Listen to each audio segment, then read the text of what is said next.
మిర్చి సార్. అంటే 'మిర్చి' సినిమా తెలుగు స్టేట్స్‌ని ఎంత ఊపిందో, అందులో విలన్‌గా యాక్ట్ చేసిన మీరు గూడా అంతే ఊపారనమాట. అవును. ఆ ఇంపాక్ట్ ఇప్పటికీ అలాగే ఉంది. అవును. సార్ మనం 'మిర్చి' సినిమా గురించి చాలా మాట్లాడుకోవాలి. దాని లోపలికెళ్ళే ముందు 'మిర్చి' నుంచి ఒక్క చిన్న డైలాగ్. కన్ను రెప్పలు వాల్చకుండా చూడన్నా, దేవాగాడి కొడుకు తగ నరుకుతున్నా. వాయిస్ అసలా దేవుడిచ్చిన వరమేమో. అవును. మళ్ళీ 'మిర్చి' విషయానికొస్తే కొరటాల శివ గారిది ఫస్ట్ మూవీ అది. అంటే ఆయనే చాలా రిస్క్ చేస్తున్నారు. ఒక రైటర్‌గా ఉండి డైరెక్టర్ అవుదామని అవును. చెప్పేసి. అలాంటి టైంలో మీరు అప్పటికి 'దమ్ము' చేసినా, 'పంజా' చేసినా ఒక పెద్ద ఇంపాక్ట్ అయితే ఇంకా మీకు పడలేదు తెలుగులో. ఆహ్, మెయిన్ విలన్ మీరే. సో, మిమ్మల్ని పెట్టుకోవడానికి ఆయన ఎలాంటి హోంవర్క్ చేశారు? మీకిచ్చిన ఇన్‌పుట్స్ ఏంటి 'మిర్చి' టైంకి? ఆయన నాకు తెలిసి నాకు తెలీదు ఏం హోంవర్క్ చేశారని. బట్ నా తమిళ్ సినిమాలు చూస్తున్నారు ఆయన అప్పుడు. సార్. చూసి నాకు కథ వచ్చి ఫోన్‌లో చెప్పారాయన. ఓకే. ఫోన్ చేసి కథ చెప్పారు.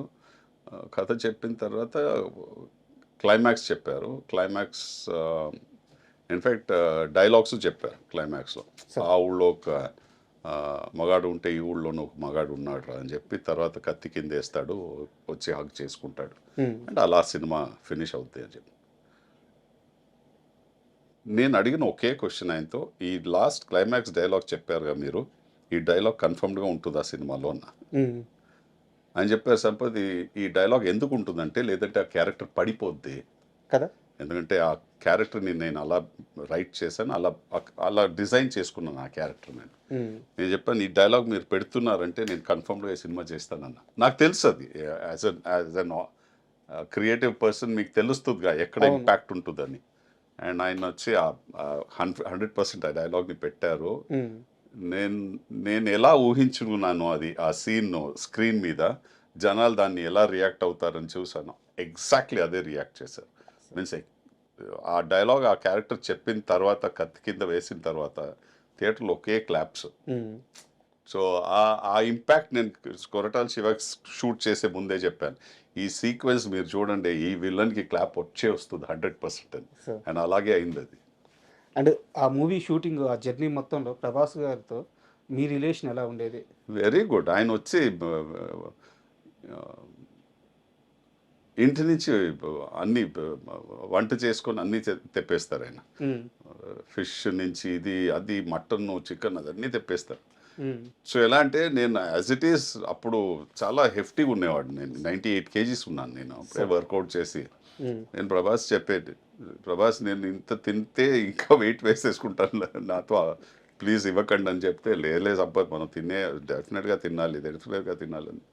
చాలా చాలా ఫ్రెండ్లీ అండ్ అంత పెద్ద స్టార్ ఆయన అదన్నీ ఏం లేదు. హాయిగా ఉంటారు.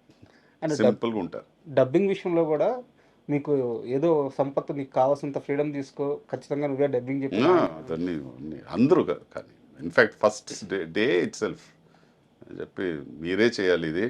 ఇంకెవరు చేయకూడదు. ఎందుకంటే ఫస్ట్ ఆఫ్ ఆల్ ఈ వాయిస్ యూనిక్ ఉంది. సెకండ్ మీరు ఆహ్, ఈ ఈ ఈ స్లాంగ్‌ని పట్టేస్తే మనకు కరెక్ట్‌గా 100% హిట్ చేసేద్దాం మీ వాయిస్‌తో అని చెప్పి.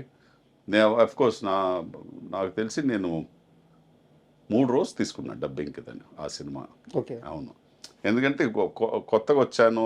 మన తెలుగు ఆ స్లాంగ్‌ని పట్టాలి. ఆ డిక్షన్ లోపలెళ్ళాలి. బట్ అందరూ నాకు చాలా సపోర్ట్ చేశారు. సో, కొరటాల శివ గాని, ప్రొడ్యూసర్స్ గాని, వంశీ, ప్రమోద్, ఆఫ్‌కోర్స్ 100% ప్రభాస్. ఆయన చెప్పేసారు. ఇంకెవరు కాదు సంపతే డబ్ చేయాలి ఈ సినిమా అని చెప్పేసారు. అండ్ అంటే నాకు తెలిసింది సార్. ఇది నాది తప్పైతే నా వర్డ్స్ బ్యాక్ తీసుకుంటాను. మీరు కన్ఫర్మ్ చేయండి. 'మిర్చి' అంత పెద్ద సక్సెస్ తర్వాత మేకర్స్ అంటే ప్రొడ్యూసర్స్ గాని, డైరెక్టర్స్ గాని మీకు వరుసగా ఆఫర్స్ ఇవ్వడానికి రెడీ. బట్ తెలుగులో కొంతమంది హీరోలు సంపత్‌ని పక్కన విలన్‌గా పెట్టుకుంటే హ్మ్, మేము మ్యాచ్ చేయలేము అని జెప్పేసి కొన్ని ప్రాజెక్ట్స్ మిస్ అయినియి. అవునా? హ్మ్. నాకు మీ తెలీదే దాకా అలా. రాలేదది? అలా ఏం రాలేదే. నేను అంటే అందరూ తర్వాత చేశానుగా. హ్మ్. మహేష్ బాబుతో చేశా. అవునవును. అందరితో చేశా. చాలా వరకు ఏందంటే మేకర్స్ రెడీ అంట. బట్ ఏందంటే అక్కడుండే హీరోలతో సమస్య అంట. నాకు తెలీదు అలా. నాకు నా నా నేను వినలే అలా. ఓకే. ఎక్కడ వినలేదు. అవును. అండ్ అండ్ నాకు తెలిసి అలా ఉండదు. సార్ ఎందుకంటే నేను యాక్ట్ చేసిన అన్ని హీరోస్ చాలా కాన్ఫిడెంట్ అయిన హీరోస్. సో నాకు ఒక్కసారి నేను చెప్పేది యాక్ట్ చేయని హీరోల గురించి. తెలియదు నాకు. మళ్ళీ తెలీదే. నాతో యాక్ట్ చేయలేదంటే నాకు ఎలా తెలుస్తుంది? సార్ అండ్ సారీ సార్, అంటే మిర్చిలోకి వెళ్దాము. మీరు డైలాగ్ చెప్పారు కాబట్టి ఒక కంటిన్యూటీ క్వశ్చన్ అడిగి మిర్చి గురించి వెళ్దాం. మామూలుగా తెలుగు 2 రాష్ట్రాల్లో ఒక వాయిస్ అంటే సీనియర్ ఎన్టీఆర్ గారు, ఆయన దేవుళ్ళ భావిస్తాం. ఆయన తరువాత మోహన్ బాబు గారు. ఆయన వాయిస్కి ఇక్కడ కొన్ని కోట్ల మంది ఫ్యాన్. అవును. బట్ ఆయన మీ వాయిస్కి ఫ్యాన్ అంటారు. అవును. చెప్పారు నాకు.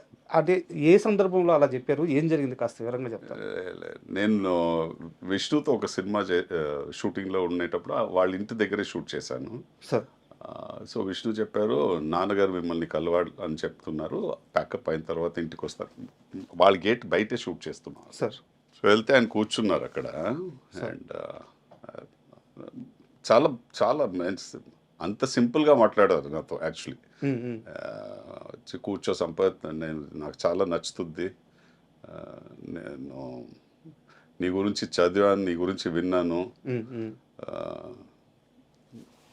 అండ్ నువ్వు వచ్చి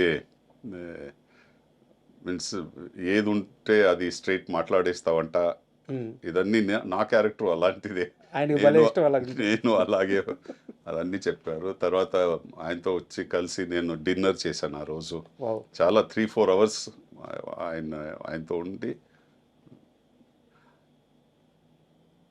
ఒక మంచి ఎక్స్పీరియన్స్ అది. అప్పుడు చెప్పారా మీ వాయిస్ గురించి?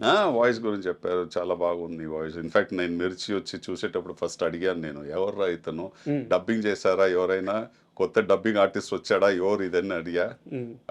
తర్వాత తెలిసింది నువ్వే, నీ వాయిస్ ఏదని చెప్పి చాలా హ్యాపీ పడి అదే చెప్పారు, క్లాస్ సినిమాలు చేయి, ఎక్కడ తగ్గకో, అలాగే ఉండో, నువ్వు ఎలా ఉన్నావో అలాగే ఉండో, అండ్ హెల్త్ అని బాగా చూసుకో అన్నీ చెప్పారు. భోజనం వచ్చి యాక్చువల్లీ డిన్నర్ చేసి వెళ్ళాలి నువ్వు, నేను చెప్పేసాను ఆల్రెడీ కలిసి చేస్తున్నావు అని చెప్పేసా, నువ్వు ఎక్స్క్యూజ్ ఇవ్వకు అని చెప్పి కూర్చొని అదే చెప్పాను కదా, నేను ఈజీలీ 4 hours 5 hours స్పెండ్ చేస్తున్నాను ఎంతో. అదే సార్, అంటే లాస్ట్ ఒక ఇంటర్వ్యూలో మీరు ప్రస్తావించారు కానీ సందర్భం గురించి చెప్పలేదు, అది కనుక్కుందామని అడిగాను.